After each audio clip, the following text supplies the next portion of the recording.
All right, everyone. Welcome to Inside the Kingdom, the podcast here where we dive into the deep world of comics, cartooning, and the incredible artists behind the strips you love. I'm Alex, your host, and today we have a fantastic guest joining us, cartoonist Dan Misdea, the creative mind behind Toons by Dan.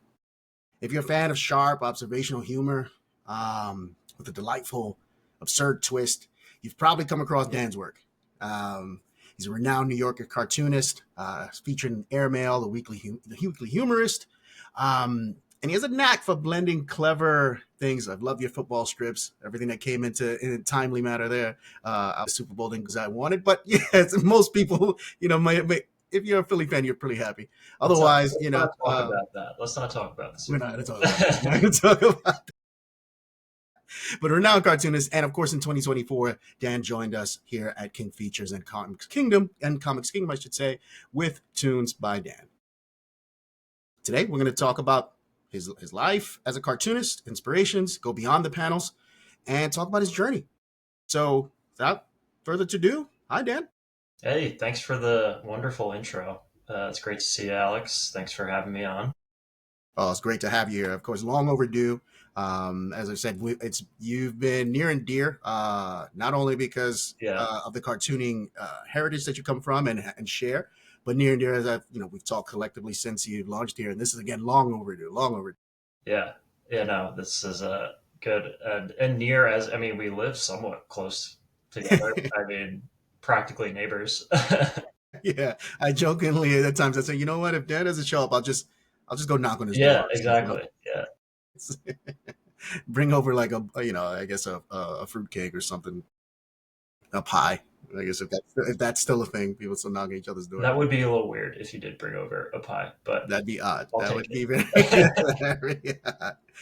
So, Dan, of course, we're going to talk about Tunes by Dan, TBD. Which, let's jump right in there. I don't think there was a lot put behind what we're going to name this thing. I love TBD to begin with, and then Yeah, you gave me Tunes by Dan, and I'm like, you know what? That just makes all the sense in the world. So, yeah. just right off the bat, how much time did you put into Tunes by Dan as a I name? put, unfortunately, a lot of time because I remember when you first said, "Oh, what are you thinking of doing?" And I wrote like TBD, I'm not sure, and was thinking of names. And my wife actually said, "Oh, TBD, that stands for Two Tunes by Dan." And I was like, you know what, I'm gonna go with this. Um, and it's kind of fitting because TBD, I'm a procrastinator. I hold things to the last minute. I can't make decisions, so uh, yeah, so it's not the most creative name, but hopefully the cartoons make up for So the. I disagreed. I think it was creative as heck. Oh, thank you. I just thought that you came up with it like bang, like it just No, came no. naturally to me. No, TBD Tunes by Dan, it makes all the sense in the world. Yeah, And we're if you're seeing this on YouTube, you see obviously the sample strips that we're showcasing here, but the art speaks for itself. Very witty, very funny, and again, I think one of the bigger things that I enjoy about your strip is that it's timely. It fits seasons and so forth. hmm And we'll jump into that in a second about your process. But let's just jump with a nice lighthearted icebreaker, if you will. Um, what's a cartoon or a comic that's made a big impact on you? man. Man, I grew up with comic strips, and so Mutts was huge for reasons that I'm sure we'll get into. What Calvin and Hobbes, Peanuts, the Lockhorns, and like the New Yorker, you know, didn't really get onto my radar until I was trying to break in as a cartoonist and didn't feel like I was succeeding with graphic novels or comics. And I was like, oh, let me give the New Yorker a try and started looking into it more and just fell in love with the cartoons. Michael Maslin, Charles Adams, Nick Stevens, Peter Arno, Steig, like it all spoke to me. And I was like, you know what, this is what I want to do. This is the niche in cartooning that works for me. Well, I actually that segues right into the next, I guess, section or topics that I wanted to jump into. There was about your passions and how you kind of like got into cartooning, right? Because I know just in our conversations, and we'll expand here a bit if you want. Um, obviously you have a different background professionally, and then you came into this as an artist. But um, I guess at what age did you decide that you wanted to Yeah. not only doodle, but like you found cartooning as one of your passions? I mean, like all cartoonists, like immediately, earliest memories are me drawing. And, I was just deeply inspired. I mentioned Mutts before. My uncle is Patrick McDonald. So grew up with a cartoonist in the family. Uh, and all my aunts, uncles, just extremely creative. So there's an appreciation not just for art, but cartooning as well. So it was just natural. And to have that perspective, I feel really lucky. And, you know, as a 10-year-old, uh, seeing like his growth and just the amount of support around the field, like I knew this is what I wanted to do. But, my path here wasn't, I chose a very meandering path to professional I cartooning. wouldn't say that. Essential So, path. You're yeah. very, very astute. I guess observation is a smart one to go down, right? Um, Yeah, but so, yeah, I guess I'll talk about that. I was always drawing, no matter what, making comics, doodles, whatever I was doing. Didn't pursue cartooning professionally.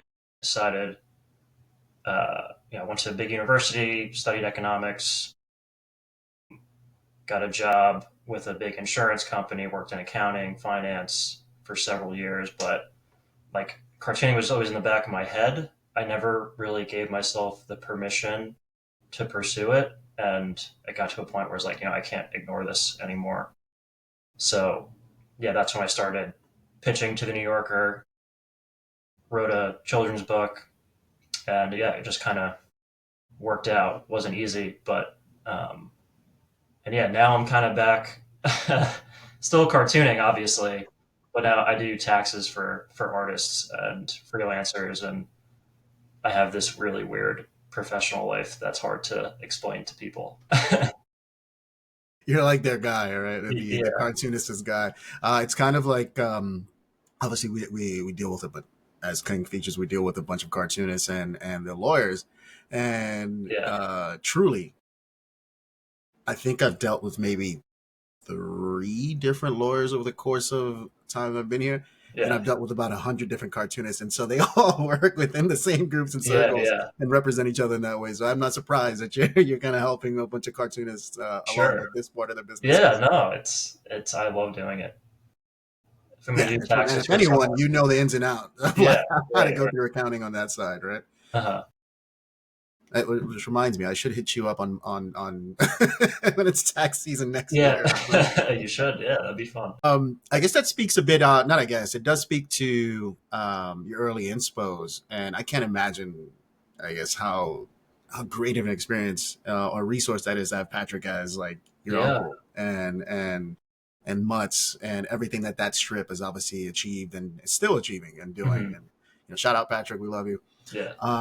Switching gears a bit from there, and you mentioned this briefly with the New Yorker, and obviously now that you're here syndicated with us, can you talk about that path a bit? Like any early challenges that you faced, or what that road looked like for you, Oh, maybe early on and even yeah. lately. Yeah, just like submitting to the New Yorker and stuff. Yeah, yeah, just Yeah. how that came about. I mean, was it what was your ramp up to actually one initiate that send? Was that where it started? Did you submit to any other syndicates throughout this Yeah. process? And then we can talk about how we even discovered each other.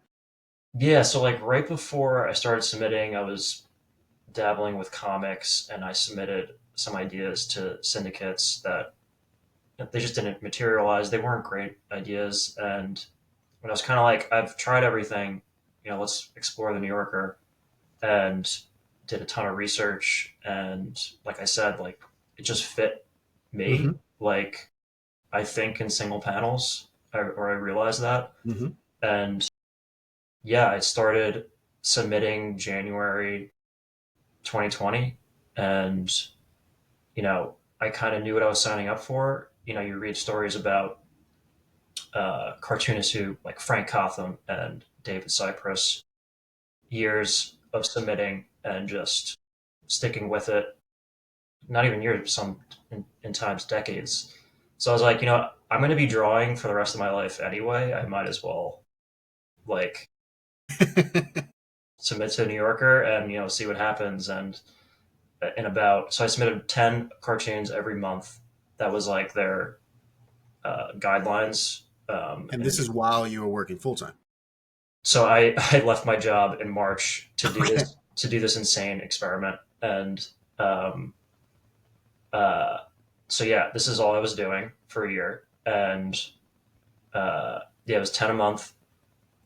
And you kind of send cartoons through this platform. I'm sure a lot of listeners have done this, and you don't hear back. You don't know if anyone's reading your stuff. This You just boy. gotta kind of just keep going. And I want to say in early 2021, I got an email, and they're like, "Okay, we see your stuff. We like it. Keep submitting." And then that was like a huge confidence boost, and I sold my first in June of 2021. And yeah, haven't looked back and don't intend to. So uh, yeah, And you shouldn't. And you shouldn't. yeah, How was that? I guess that evolution. Going back a bit to your first, I guess, submission to a syndicate. Did you were you? I guess that. Let's talk about that. Just unpack that for a second. Was that a traditional strip? Was that also the single planet cartoon? Did it have a different name? What yeah. was I that? I had this web comic. I'm almost like embarrassed to talk about it, but it was about a coffee mug named Joe and this monkey named Oscar, and they had very different personalities. And it was just like sometimes it was single panel, sometimes it was multi panel, and yeah, there's really no substance to it, but um, I enjoyed doing it. I tried that. I did this. I submitted this weird strip of this like being who lived in an alternate dimension by himself, and it was more of like an abstract concept. A lot of like reverse panels going right to left instead of left to right. It was just like weird stuff. I guess you kind of have to see. I should post some Yeah, it was this. of. Was this your experimentation in manga? You're going right to I left. mean, not kind of, I guess, but it was called Cosmo, and yeah, heard nothing. Just not a good idea. Like, would never be in a comic strip, but that's just how I was thinking, and I just made what I gravitated towards and characters that I liked. Um, so yeah, that those were failed attempts at strips. If you still have Cosmo laying around, at some point we're gonna have to like put this into the video here I so somebody know, can see yeah. this. Yeah, I'll send. You need like I did not explain that well, so you'll need some visual context. No, no, no, no. You explained it perfectly. It's just I'm nerding out and I want to see this too, Yeah, right? And so we yeah, might as well share it if we can. sure. Um, but that goes into something I was going to talk about here or ask.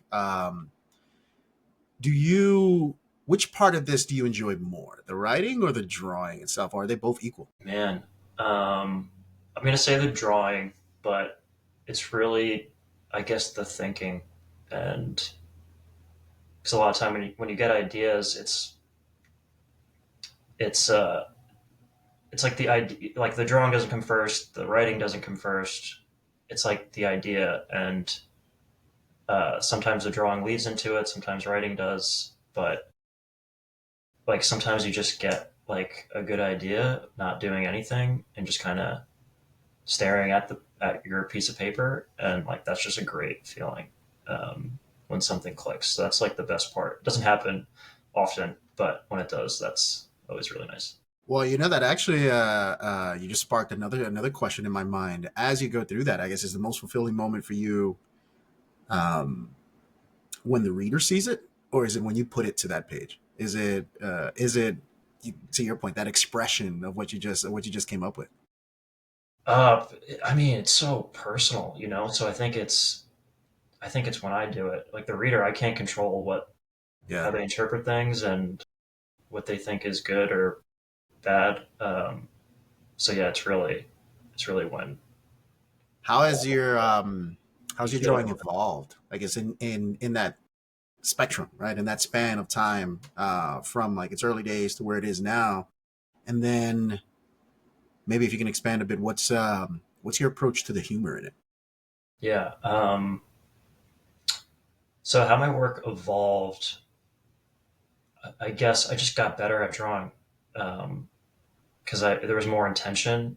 Because like before, I took cartooning seriously, if that's a thing you can do. Like I was just drawing and didn't give a lot of thought to it. And then there was more intention with what I was doing. I was trying to get better at drawing, experimenting with different characters. How do I make this feel like the New Yorker, but also like the lines and the people and things that I'm drawing are still me. Um, so yeah, like my drawings got better, and now it's like I kind of miss the unconsciousness that I had before of just drawing my natural way, and I'm actually trying to get back, strike a balance between that. So I'm just always experimenting. I feel like my style is changing all the time, and I used to like hate that, but now I don't really care. I trying to give myself the freedom to just do different stuff and experiment with different papers and pens and styles and stuff. So um, yeah, that's kind of how I've changed over the years. And then when it comes to what was the other thing? I was rambling. I was gonna say basically how you approach the humor, but I think that's touching on something that maybe even we can bundle into a bigger section, and it's more Yeah, about the process, right? And so you mentioned paper, and switching that up a bit. Maybe you can talk about that process, and that actually be inclusive of even the writing, right? So your humor, how you approach that, and everything in there. Right? yeah. Come So on, I maybe you can guess break like into into little things there. it's tough. I like analyzing myself, but like I like cartoons that are visually appealing first and have really good composition and like I guess just like example, like I love Michael Maslin's work. His lines are they just speak to me and they draw me in, and that's personal. And like I was like, oh, I like this style, and I like caption wise. I like one liners that get to the joke that surprise you, that kind of tell a story. Um, so I guess I try to make work like that. Like I don't have a lot of control over what happens. I guess I'm always just trying to just first come up with a funny, absurd image, and then try to fit a caption in there. Um, almost like a caption contest with myself. Ever But beheld a caption contest for yeah, your strips? yeah, I don't. I'm trying to think of like some cartoons that I did myself that I like. Um, So one of the things I think, from a personal point, when I from your strip series anyway, going through them, one, they're all good. I haven't seen one that I've been like, yeah, oh, damn, it was a toss. They're all good. So credit to you, of course. okay, thank you. I really enjoy personally when the joke is in the art itself instead of the Yeah, caption. yeah, that's Yeah, so I wonder out loud if you prefer that as well, or is that like more, not directing your strip, of course. I yeah, want you to naturally evolve, but do you see yourself kind of in tune doing that more intentionally? yeah. I think not so much intentionally. It's just how that's how I think, and Okay. I'm not a great writer.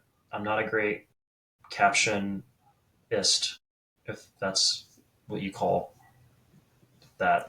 We can call them that now. I think But that's it, that's an apt enough name. it We should really call just them. like starts with the image and the and an idea that I find interesting, Yeah. and then try to develop that and hopefully get a caption with it.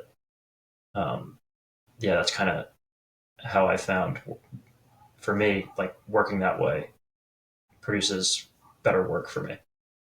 Yeah. And so when you go back to the process just a bit, one, are you still pen and ink? Are you digital, all digital?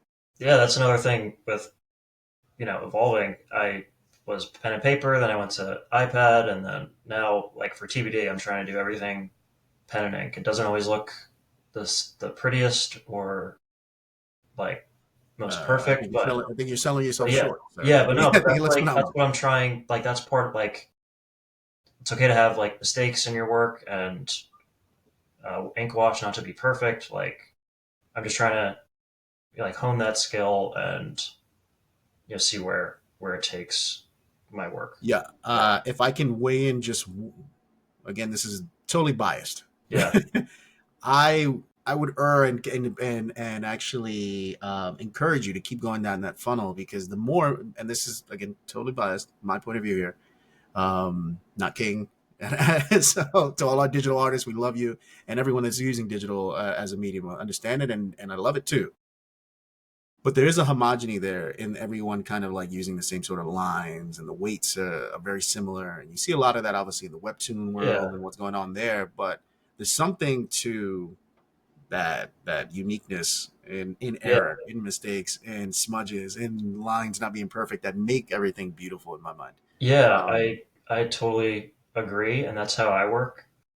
I would also just like to say there's literally nothing wrong with working digitally.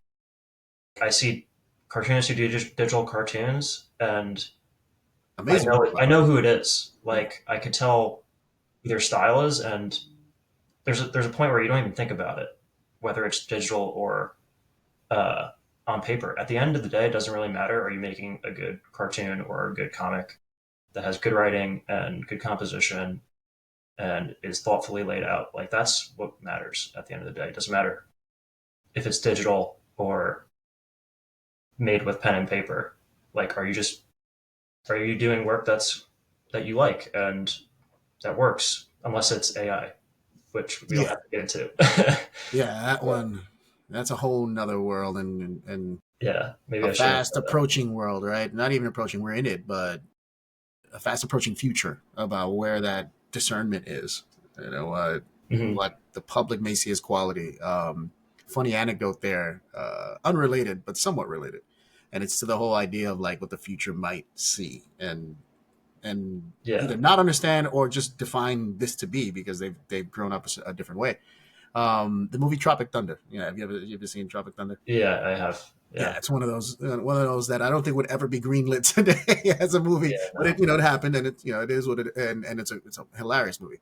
But Robert Downey's depiction, I saw a mention of someone online that literally was just admitting that they didn't know that he wasn't African American until like they saw him in like Iron Man, and like hmm, that was the that was like, the disconnect there. And so it got me to thinking about that, and now segueing into what I was just talking here with about AI in the future. Like there's a whole generation of kids and artists and people that will come up with like AI art mixed in with human generated content, and not really be able to tell the difference, and not know which one was better or worse. I don't even know if there yeah, is a better or worse in that sense, right? But it's it leaves almost this hollow feeling in my mind of like the future, like, damn, you're gonna miss out on something that was like yeah, yeah. really And integral to this. I guess like you know, I don't have AI doesn't really speak to me as far as in cartooning, and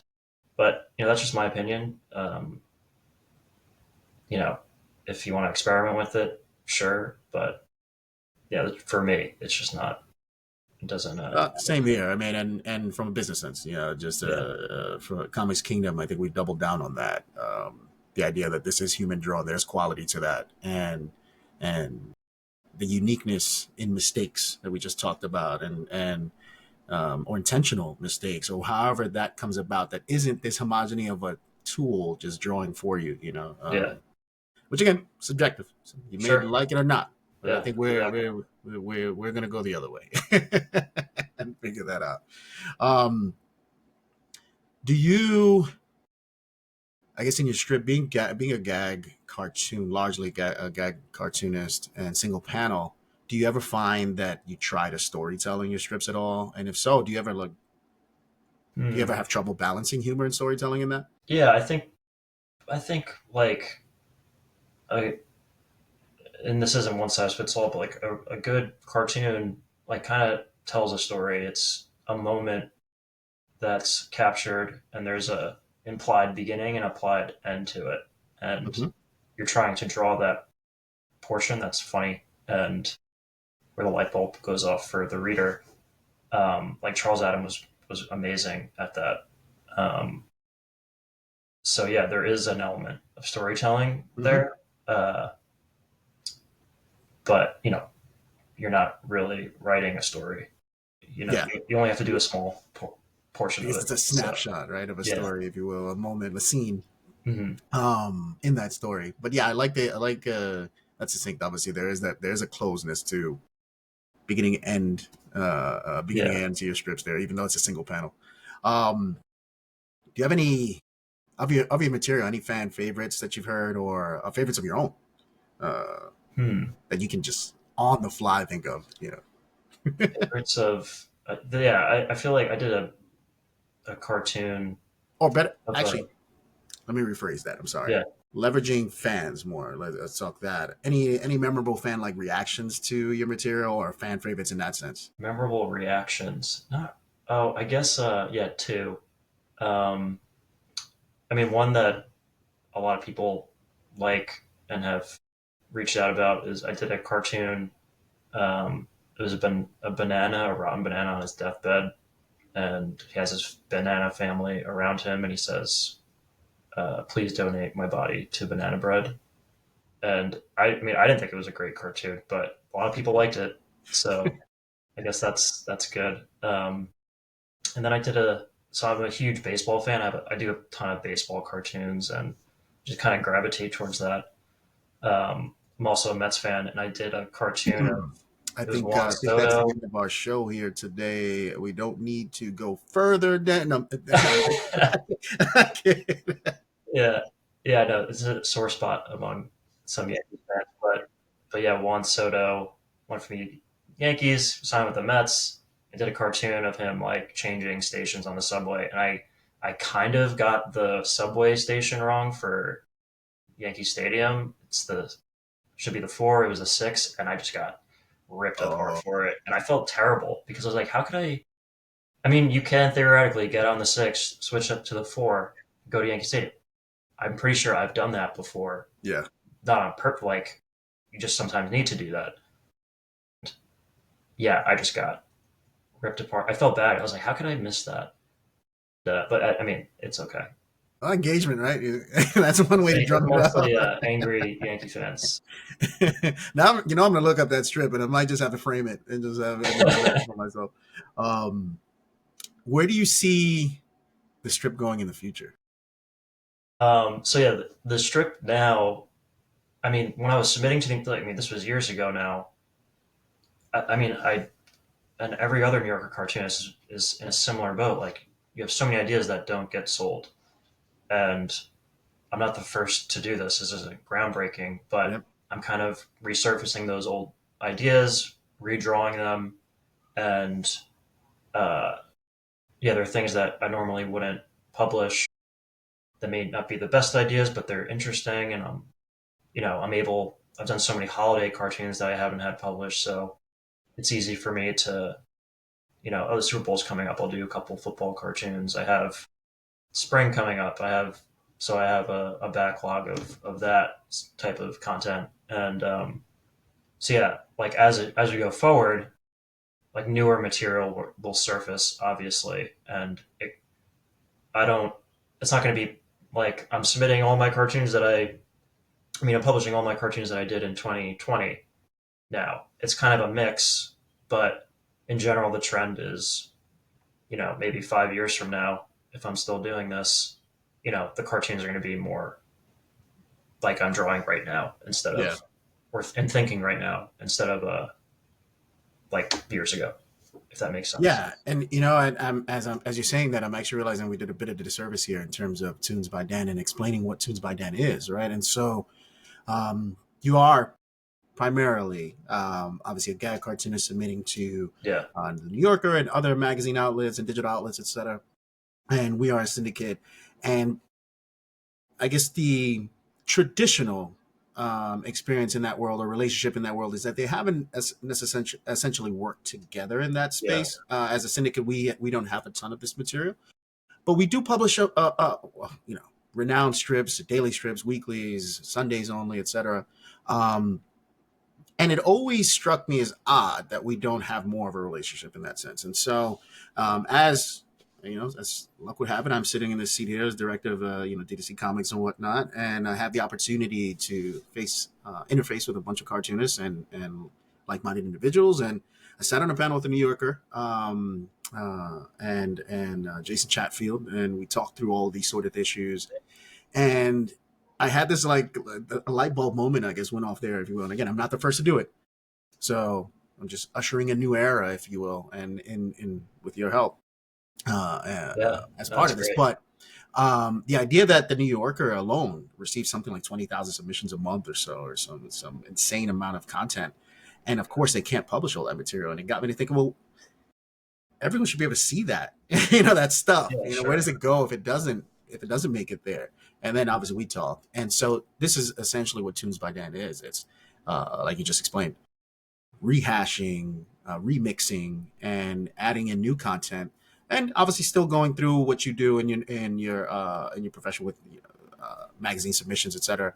Hmm. Um, not to replace in any way that sort of stuff, but more supplement and obviously give more eyeballs to the material that didn't make it to these other outlets, and an opportunity to laugh at banana peels on beds, Yeah, things right. like that, Yeah, yeah. which is great. I think, and from what we've seen here on Comics Kingdom, I think I shared it to you a few times. I mean, you've been one of our top comics for a few weeks Oh, in a row. I think people are yeah, really you did. enjoying what Thank they're you. seeing, and Yeah, so it speaks for itself. thank you. Yeah, I appreciate that. Before Info. we close here, let's one. I want to throw just some rapid fire fun stuff at Yeah. you. Just Oh real boy. quick things here. Um, what's your favorite strip all time? I have to say it's Mutts. It's Well, Mutts. that's an easy one. That's a song. If it's not Mutts, then oh man.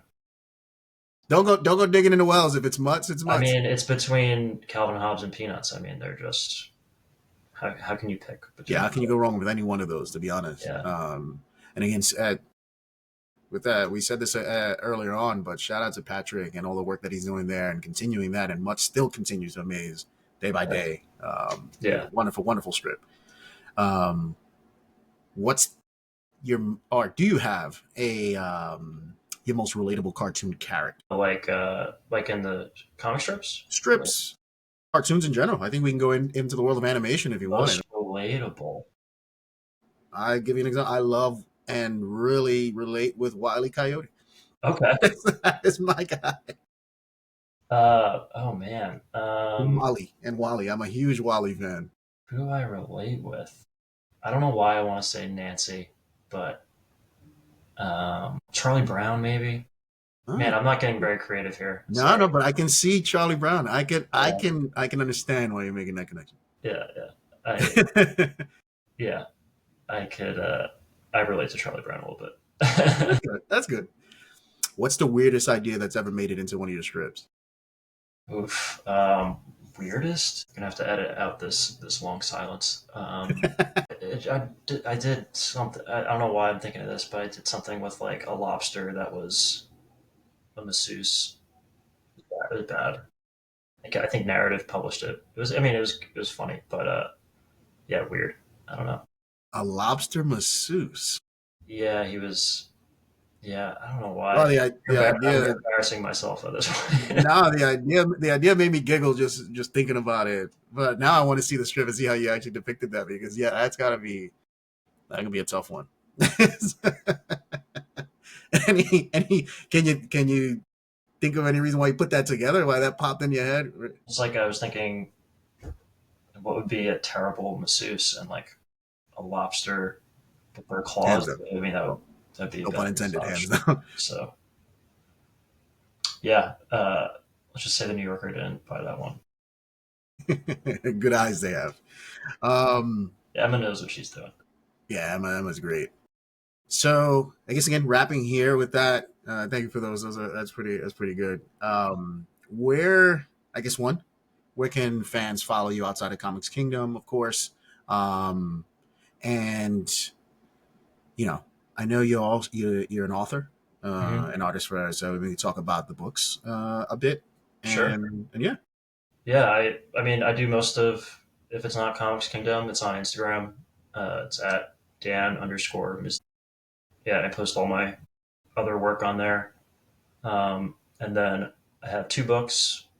Uh, I did a children's graphic novel 2 years ago. It's a wordless graphic novel that was nominated for an Eisner. It's called The Light Inside. And I did a puzzle book last year with a co-author and friend, Rob Meyerson, and it's called A Bee at Sea, and it's a bunch of, they're called grammograms, and it's based on the work of William Steig. He published two books, CDC and CDB, and it's very much an homage to his uh, work in those books. That's yeah, and I was gonna end with what's next for you, but it got me also to thinking that was last year you won a Reuben for Gag Cartoonist. Do you have any Yeah. aspirations for winning any other categories or going after any other I don't categories? know. Yeah, maybe. I don't know. I do want to do another children's book. I just haven't found a character or an idea that has struck me yet. But yeah, I would love to do another one. Wow, yeah, I'm game. I'm game to read it. So whenever you're game, you let me know. Yeah, yeah, we'll see. More pressure now. No pressure, no pressure. None at all. None at all. All right, well, that's a wrap for our episode today of Inside the Kingdom. A huge thank you to you, Dan, for joining us here and sharing, of course, your journey and everything that's gone into Toons by Dan. And you as a cartoonist in all. It's inspiring to hear what goes on behind the scenes of one of our favorite comics, of course. If you're not already following Dan, of course, be sure to check him out on Comics Kingdom and at Instagram, Dan underscore Misdea. And obviously, if you enjoyed this episode, don't forget to like, subscribe, share. It's a way to get other listeners and like-minded fans to join in on this stuff and engage with more. And let us know what you'd love to hear from cartoonists next. Until next time, keep reading, keep laughing, and we'll see you back on Inside the Kingdom soon.